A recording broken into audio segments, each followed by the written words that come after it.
Hello and welcome back to Business Ethics, Philosophy 243. Today we're going to talk about the nature and value of work.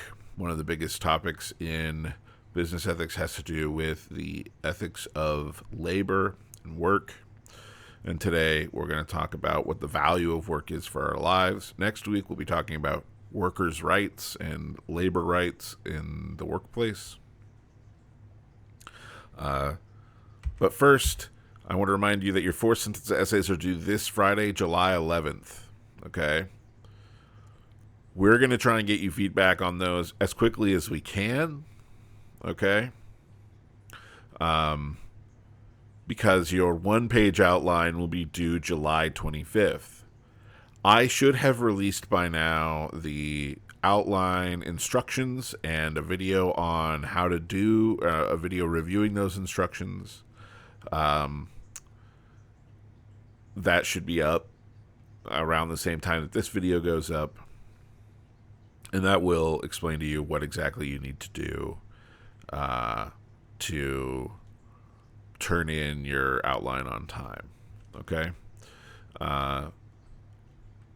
The problem is that you won't be able to complete that assignment until you've received comments from us, because part of finishing that assignment has to do with reading our comments and compiling them into another cover page for that outline. So as a result, we're going to try and get our comments back to you as quickly as we can. Yeah. All right. Today, we're going to start with the conventional view of work. Then we're going to move on to the fulfillment view of work. Then we're going to talk about some critiques for the fulfillment view. We'll conclude with the liberal view of work. And for next week, read Chapter 6, Moral Rights in the Workplace. All right. So what is work?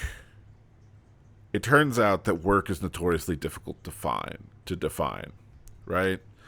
You might talk about work as energy expended to reach an end or accomplish something.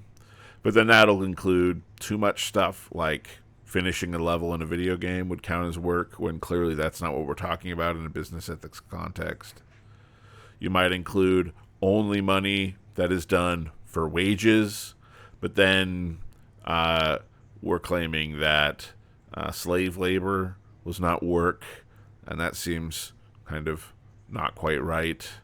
But for now, work can refer to any act done in exchange for wages or compensation, acknowledging that this seems to be kind of a porous sort of definition.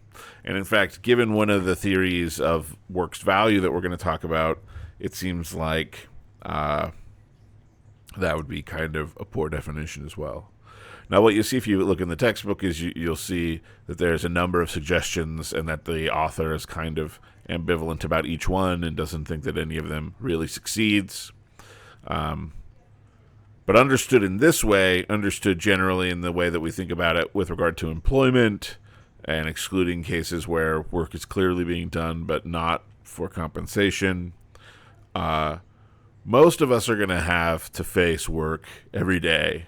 It's going to be an all-encompassing feature of our lives. You're going to have to work to pay the bills, to get by, to get ahead in life, right? Now, philosophers ask the question, if work is such an important part of our lives, what do we get out of it? That is to say, what is so good about this thing that takes up so much of our time? We're spending hours and hours every week, for most of us, a third of our lives, adult lives, dedicated to these projects. What is so good about them? Why is it important? Why do we do it? Okay, in other words, what is the value of work? Now, there are two ways that we can think about the value of work: intrinsic value or instrumental value. That is, for any question of the form, what is good about X, assuming that something is good about X, there are two kinds of answers. First, we can say X is instrumentally valuable, or we can say X is intrinsically valuable. Something is instrumentally valuable when it's valuable as a means to get something else. For example, money is an instrument, a tool for us to obtain goods and services, status, products, things we want. Medicine, a tool for us to achieve health, happiness, so on. But something's intrinsically valuable when we value it for its own sake. For example, happiness, love, success, justice. These are things that we might think, those are things that are valuable in and of themselves. But what's the relationship between intrinsic and instrumental value? Notice that instrumental values are almost always grounded or bottom out in other values. That is, medicine is a valuable instrument for making you healthy.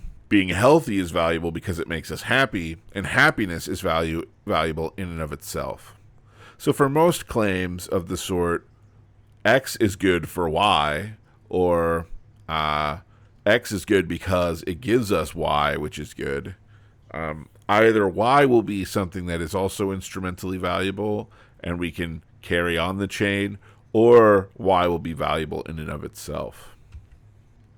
So understood in this way, instrumental values will form chains that usually terminate in some claim about something's intrinsic value.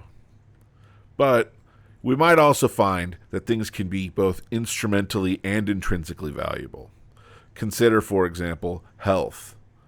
It might be that we value health in and of itself. It's just good to be healthy.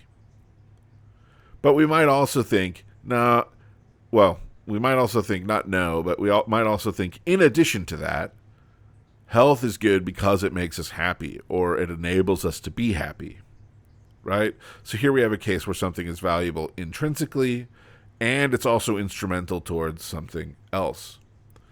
Now, the claims that we've made above about chains that ultimately terminate in some claim of intrinsic value, that is going to be true always of things that are merely instrumentally valuable merely in terms of their instrumental value. It will also be true of something that's intrinsically and instrumentally valuable. It will not necessarily be true of something that's intrinsically valuable. Things which are intrinsically valuable may not be valuable for anything else, right? If you're to ask me, why is happiness valuable? I would say something like, well, happiness just is valuable. It's not good for something. It is just good, right? So on and so forth. So, what is work's value? Right? Is it instrumental or is it intrinsic? Philosophers have given many different answers to this question. To begin to answer the question, we have to ask ourselves, what is the value of work? That is, what is the nature of work when we think about how it ideally ought to look? Well, the conventional view, which is named for its popularity in broader society, is basically, look, work sucks. Work on its own just kind of sucks. It's hard, it's difficult, it's laborious. In normal speech, words like work and labor are synonymous with other words like taxing, difficult, or hard.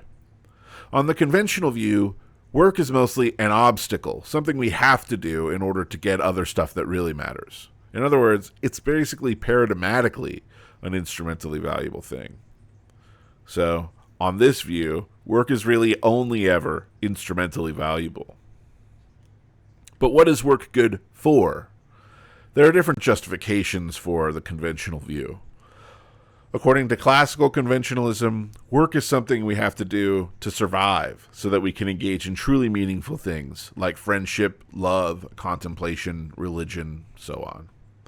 Classical conventionalism is called that because of its association with ancient Greek, i.e., classical philosophy.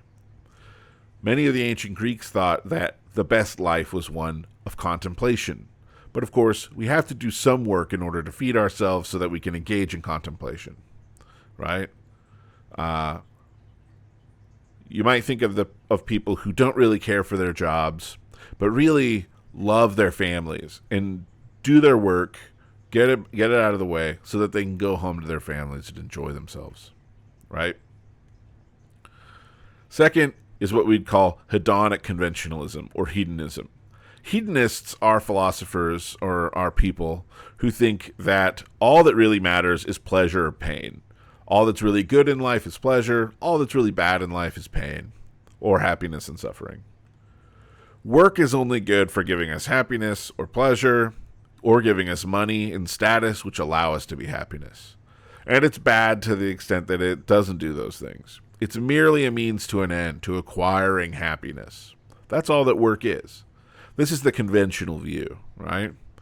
On both views, work is only instrumentally good. It's only good for something. It's never good in and of itself. But is the conventional view right? The conventional view has the advantage of being commonsensical. Many of us talk as though the conventional view is right. Most of us think of work like an obstacle, at least some of the time. Sometimes work is just something we need to get through in order to do stuff we actually care about, like jet skiing or playing Magic the Gathering. But there's also a familiar criticism of this view.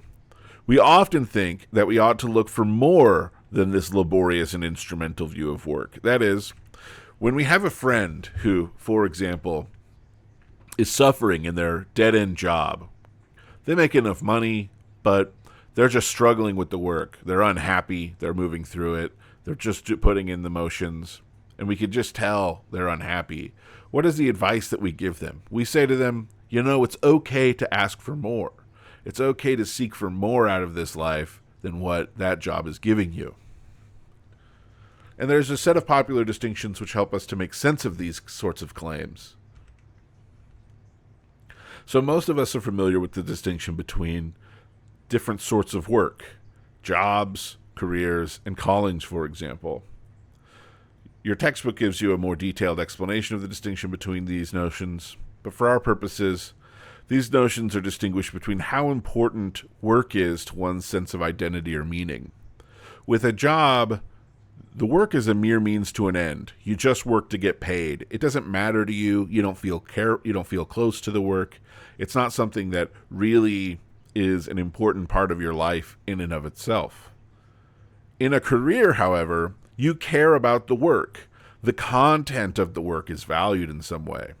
Either you think that the work you're doing matters and is important for its mission, or you think that the work is interesting and you're intrinsically motivated to engage in the work, right? In some cases, right, we even think that some people have found what they call their calling. Now, a calling is work that you care enough about to make it central to your identity. You value this work more than most things in life. Now, this is like a career on steroids, basically. You really care about the content of the work, but you also identify closely with the work, There are people who think of themselves as a lawyer. That is my job. Or as a scholar.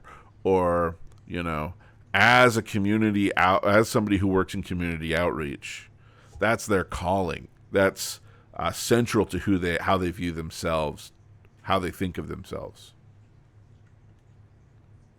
But it's pretty clear that when we look at these sorts of distinctions, we tend to think that yes, some work falls under the conventionalist description. Many jobs seem to be the kinds of jobs that are only valuable as a means to an end. But some things, like careers or callings, seem to add more to life. Enter the fulfillment view. According to the fulfillment view, work is an important part of life in its own right. We're fulfilled by our work. This view, like the classical view, has ancient roots. Aristotle famously held that we ought to live according to our telos, or our purpose. This view was also influential in various areas of Christian ethics that were developed out of Aristotle. Finding your career or calling can give your life purpose or make your life worth living. This is why we often talk about finding our calling, finding what we were meant to do, finding work that makes it that has purpose, so on and so forth. Right? One popular way of thinking about the fulfillment view is in terms of the imperative, do what you love. Consider the following quote, for example, from Steve Jobs. You've got to find what you love. And that's true for your work as it is for your lovers. Your work is going to fill a large part of your life, and the only way to be truly satisfied is to do what you believe is great work. And the only way to do great work is to love what you do. This is a pretty resounding statement of the fulfillment view of work, right? From Steve Jobs. Now, the fulfillment view says that we get something deeper from work than mere instrumental value. Work is not merely a means to an end. Work itself is valuable. We're fulfilled because we believe the work is valuable. We wouldn't be fulfilled if we didn't think the work was valuable, right? We care about the work. We don't just care about the goods that the work gets us, right? In other words, there's two ways of being happy about your work. You can be happy about your work because it gives you money that you can use to do cool shit. Or you can be happy about your work because you think the work itself is valuable and so enriches your life by engaging in it. In other words, we can think of work on the fulfillment view as being valuable for its own sake or intrinsically. On this view, we would have a drive to work in some sense, even if we did not need the money. Now, some people think this is crazy, that obviously the only reason we work and we don't live lives of leisure is because we have to survive. But notice that there are also familiar archetypes in society where that's not the case. The person who wins the lottery but stays at their job, for example. On the fulfillment view, human beings are the kinds of creatures who naturally want to work, right? But the problem is that we don't usually conceive of all work as equally fulfilling. For example, while we may have nothing against janitors, street sweepers, or garbage men, most of us would not regard all of those jobs as the sort of jobs which would fulfill us. In fact, most of us have a pretty common conception of what kind of work would fulfill us. The kind of work which fulfills us is interesting, intellectually stimulating, engaging, and attached to positions of status. This kind of work provides us a basis for self-esteem, that is, a healthy sense of self-regard, social and mental health, and a general sense of fulfillment and good feelings about ourselves. One critique of the fulfillment view is that a great deal of work, then, in a society that is necessary for society to function is not the sort of work that we think is very fulfilling. If garbage men stopped picking up garbage tomorrow, things would go horribly. If sanitation workers stopped taking care of the places in which we live, things would go horribly, right? So society needs a lot of work that we regard typically as unglamorous or that undesirable in order to be fulfilling or in order to function. And yet we don't find that work fulfilling. Thus, the claim is, if work is meant to give our lives fulfillment and purpose, but much work that is done in the world is not worth loving, or most people don't deem it to be worthy of loving, then it will turn out that many people in the world may be doomed to live without a sense of fulfillment and purpose which others get to enjoy. And that seems to be a problem, since work is such a large part of our lives and consumes so much of our time. If a third of your adult life is spent working, and a large portion of the world is doomed to do work which they don't enjoy and they don't regard as fulfilling, then even if they're fulfilled in the remaining third of their life that's not spent sleeping or working, the person who is fulfilled by their job is then going to be living a life that is twice as fulfilled as everyone else, right? They're going to be lacking a third of the opportunity for fulfillment in their life. And that just seems like a problem for making everyone happy in the utilitarian sense, and like a problem for living a virtuous and well-balanced life in the virtue ethical sense. But this critique, it comes from within proponents of the fulfillment view, right? It's not coming from people who think the fulfillment view is false. It comes from proponents of the fulfillment view. So Adam Smith, the father of modern capitalist theory, for example, defended the economic utility of a workforce with divided labor over less efficient craftsman labor workforces. Smith noticed that in cases where workforces were divided so that individual workers work on fine-grained individual tasks rather than on creating the whole of a product, we were able to create labor teams which work much more efficiently at creating products than if we have individual craftsmen who work on each product from beginning to end. The divided labor view gives workers individual tasks to complete on an assembly line style of distribution. But the divided labor view would eventually come to dominate most workforces. When Adam Smith is writing, craftsmen were still one of the dominant economic productive forces. But as Smith continued to age and as society developed industrially, the divided labor model for the workforce came to dominate almost every area of life.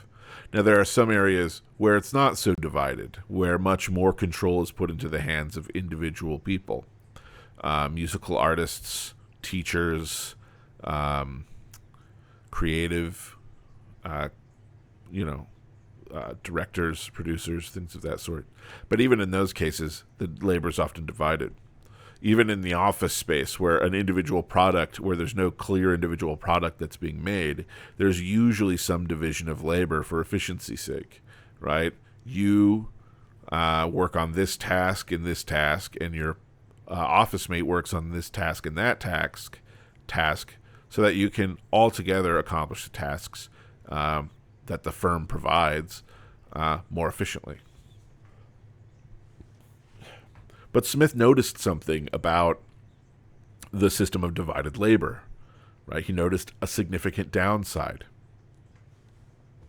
Smith noticed that divided labor is much less fulfilling than the labor of a craftsman who develops their craft from beginning to end. He said, quote, "The man whose whole life is spent in performing a few simple operations, of which the effects are perhaps always the same or very nearly the same, has no occasion to exert his understanding or to exercise his invention in finding out expedients for removing difficulties which never occur. He naturally loses, therefore, the habit of exertion, and generally becomes as stupid and ignorant as it is possible for a human creature to become. The torpor of his mind renders him not only incapable of relishing or bearing a part in any rational conversation, but of conceiving any generous, noble, or tender sentiment, and consequently of forming any judgment concerning many, even of the ordinary duties of private life." Now, if you know anything about Smith's general outlook on moral character and human fulfillment, you know that damaging an individual's capacity for sentimental life, for living with their emotions and expressing things in terms of their emotions, and having contact with more fine, developed emotions, virtuous emotions, is like condemning a person to live a really bad life. What Smith was noticing was when people aren't in a craftsman role, they don't get to use their creative problem-solving capacities. We, as human beings, are tool makers. We evolved to make tools, to solve problems, to think of things in terms of problems and tools. When we're on an assembly line style production line, Smith thinks, a lot of that creativity is being taken out of our hands, is being given away to the system as a whole. And so we lose some of the stuff that makes our work fulfilling in life, that makes us into better people by virtue of having that work. Again, Adam Smith is ultimately defending the practice of divided labor, but he thinks it causes problems. It makes people's work much less fulfilling. Now, This brings us to the Marxist critique of work. Now, this is from early Marx, before he developed the Communist Manifesto and Das Kapital, right?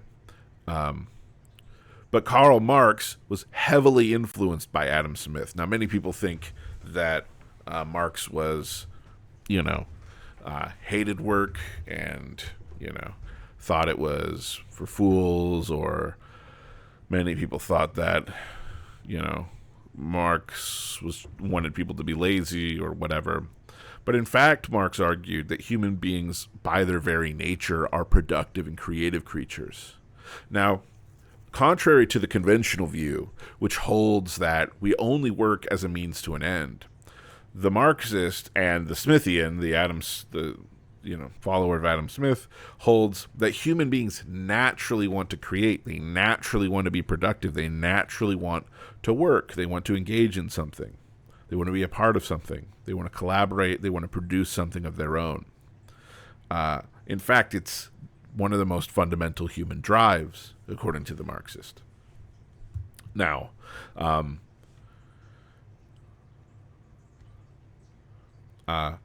in addition to that, Marx thinks, when we work, we view the products of our labor as an extension of ourselves. Our labor produces something. It produces, if you're a craftsman, for example, you can produce a saddle from beginning to end. You pull the leather, you put it into shape, you fit it to the horse, you make it comfortable, you add the designs, you put things together, so on and so forth. I don't know how to make a saddle. I'm just kind of conjecturing. The end product, the saddle, is this product that you created with your own hands. You're intimately familiar with it. You put your energy into it. You developed a relationship with this, right? The end product of your craft, of your labor, that is something that you view as a natural extension of yourself. It's like saying, I did that. That's me. I put me into that, right? But as economies develop and become more complex, we enter into capitalism. Under a capitalist economy, we no longer own the products of our labor. We're not fundamentally a craftsman-style economy.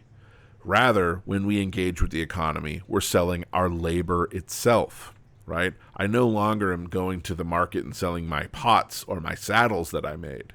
But instead, I'm going to a number of capitalists who own the means of production, or who own the property, intellectual property, or who own certain contracts, and I'm selling my labor to them. I'm saying, I will give you my labor for this amount of money, right? But when we sell our labor, Marx thinks, we still view the products of our labor as an extension of ourselves. It's not like that ever goes away. That's a natural human impulse. When we put our work into something, we view that thing as, in a sense, a reflection of ourselves, right? But since the products of our labor are not owned by us, it's only our labor that's owned by us, and we sell that to people, the products of our labor are instead owned by the capitalist class, your boss, the person who ultimately owns the firm, or the group of people who ultimately own the firm. So, as a result, Marx thinks, we begin to view the products of our labor as an obstacle to our survival, right? Think of it like this. You can imagine the person who says, I love singing. I love singing so much. And someone else says, yeah, you're really good. You're talented. You should go and you should become a singer. You should sing for money.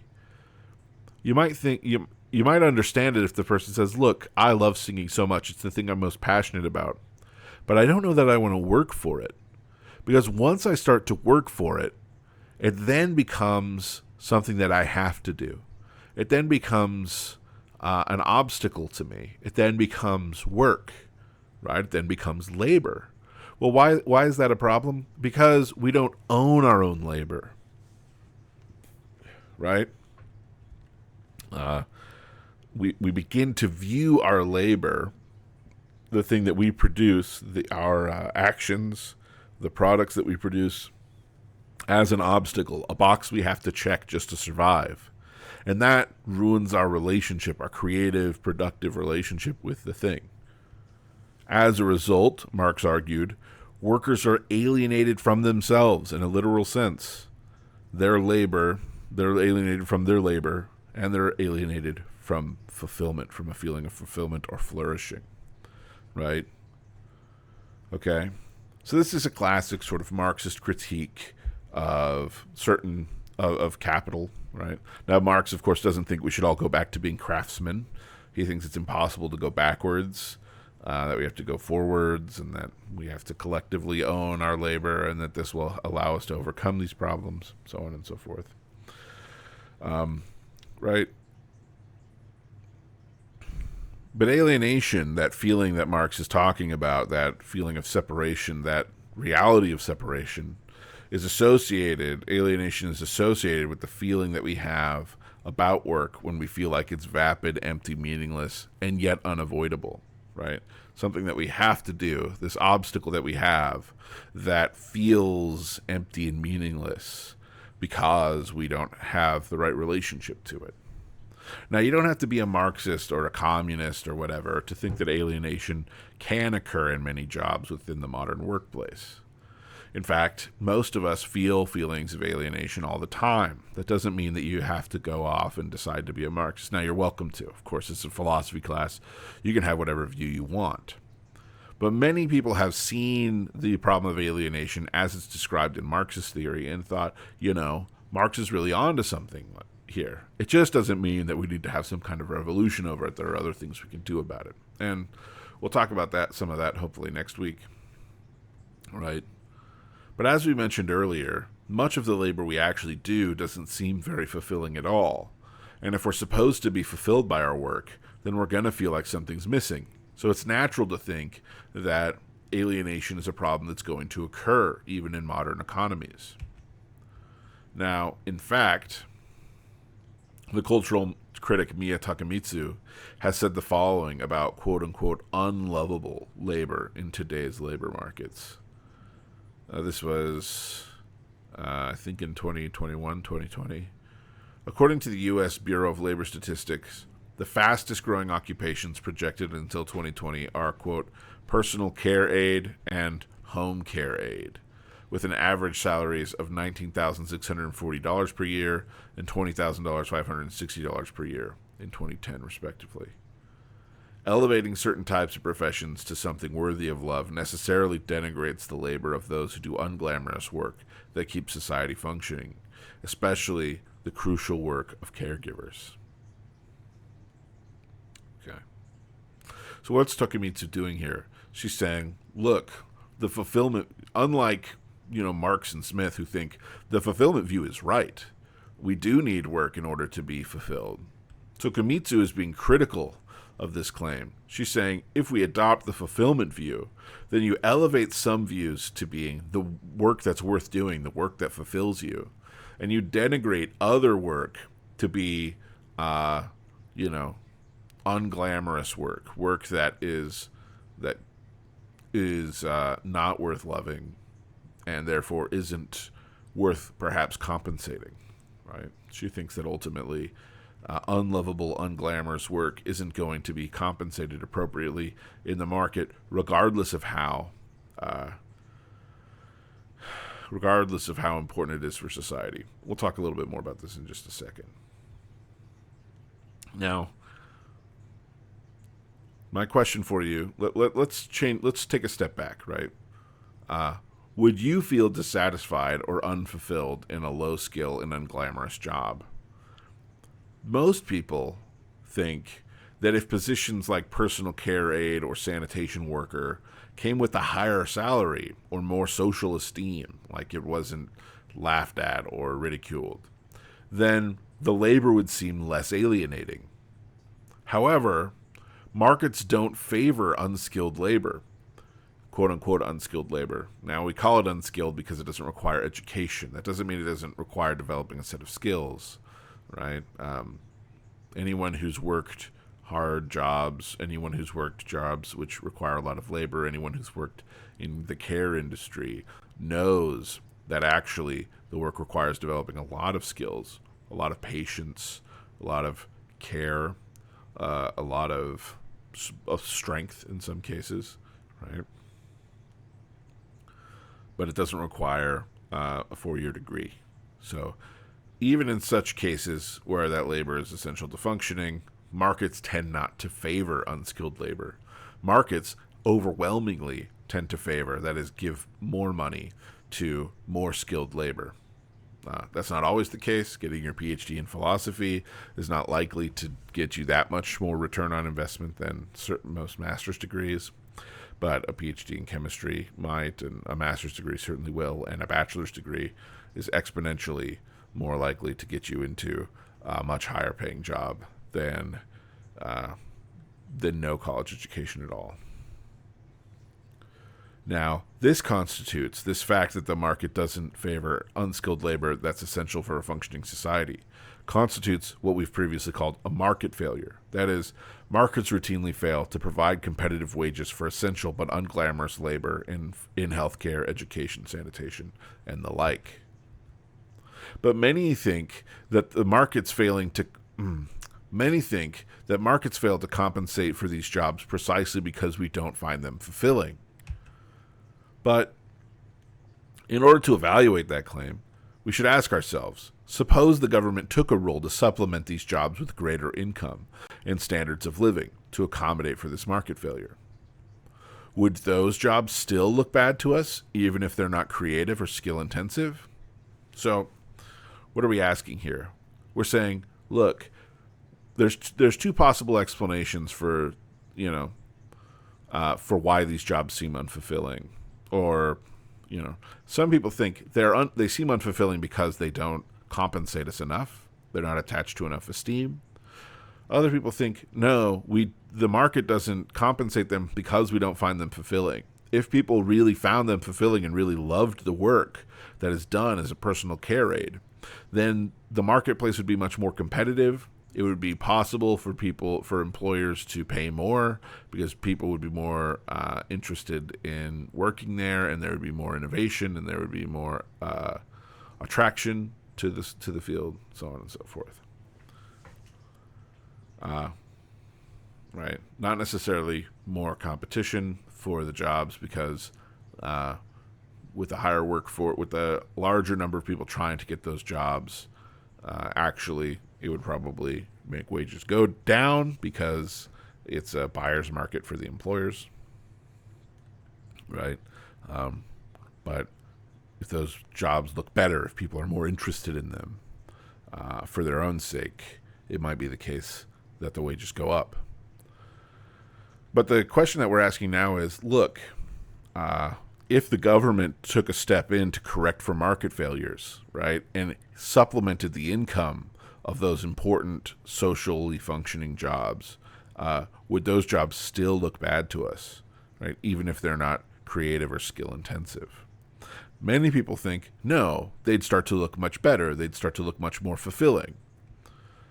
This is in line with what we would call the liberal view of work. In fact, the classical liberal, political liberal, which is not to say like Democrats, political liberalism is a broader term than the way liberal is used in modern American politics. But the liberal view of work would say, a common liberal solution to issues in the workplace is to provide such supplements, is to say, where the market fails, the government is permitted to step in. Right?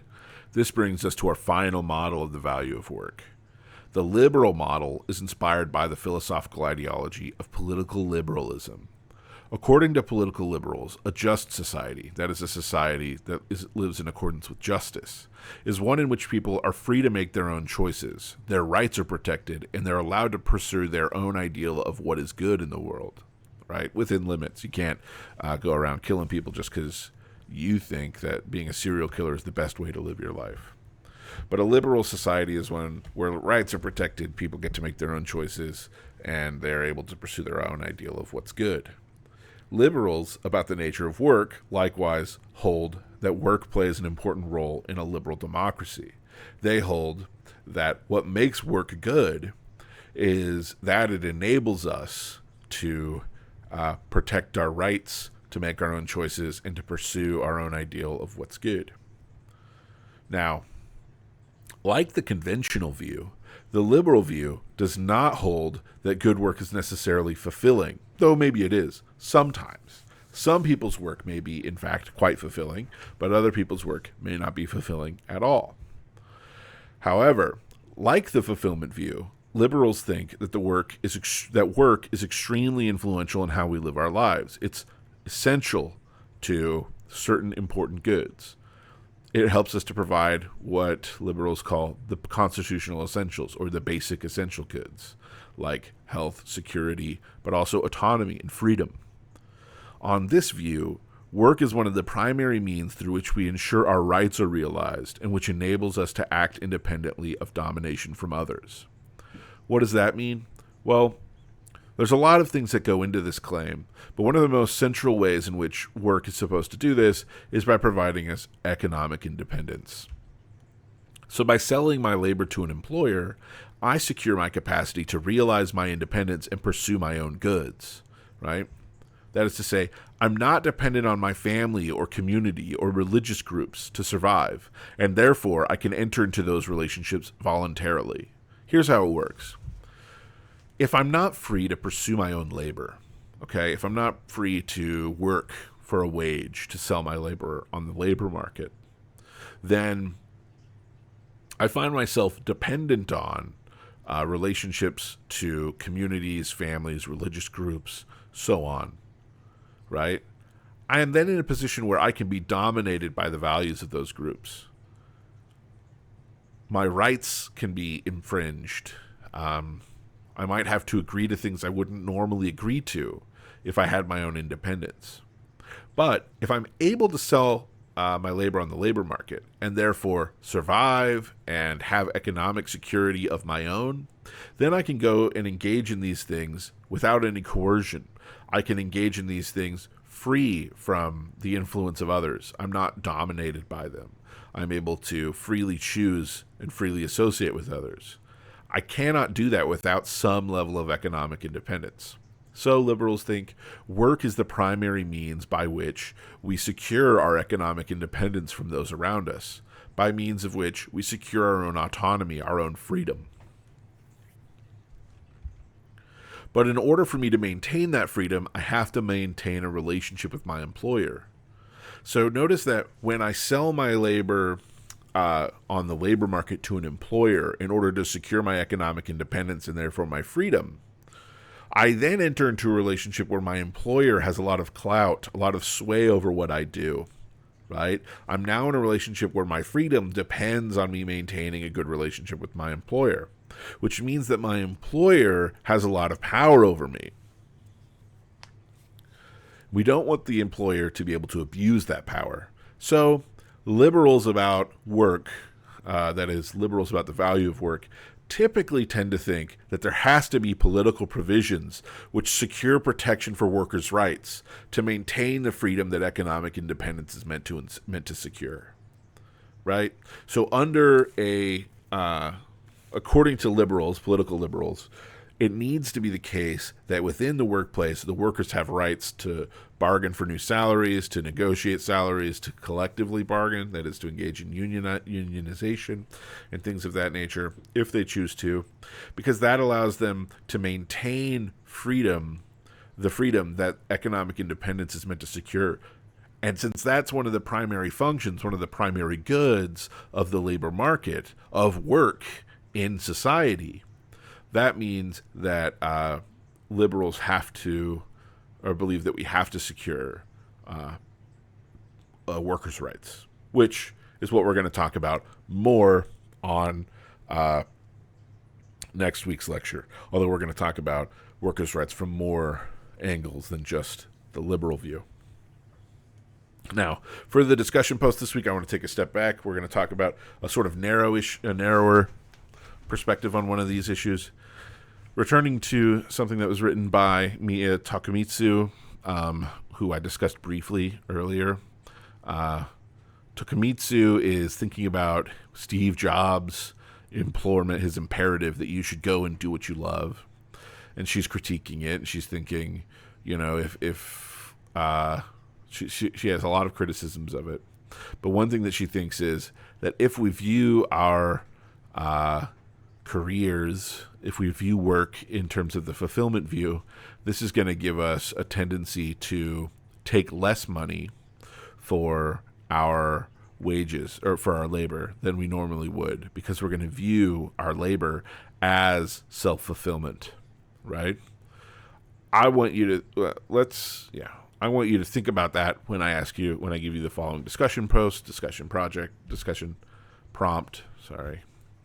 Okay. So, suppose you've just graduated college and you have 2 job offers. One job offer offers you $110,000 per year to do work that you don't care about. The work's going to be boring, difficult, and monotonous. The work culture at the firm is just okay and not overtly offensive. Another job offers you $53,000 a year to do work that you really love.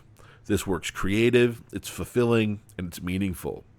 You make a difference to your community, and the culture at the firm is great. There's a wonderful and supportive community. My question for you is, which offer would you take? Would you be willing to take a pay cut for work that you find more rewarding? Even if you would take the $110,000, would you take $100,000 if it meant that the work would be more fulfilling, or 95, 70? Where exactly would you draw that line? If so, how much of a cut would you be willing to take if you're willing to take less for work that's more fulfilling? And what, if anything, does this tell us about the views that we discussed today? That is to say, what might different views about the value of work recommend you do with regard to the offers you have on the table, or with regard to slightly edited versions of the offers if $60,000 or $75,000 is more tempting to you. All right. Next week we'll discuss workers' rights. Have a good week, and make sure you watch the video that I sent you or that I posted on the 1-page essay outlines.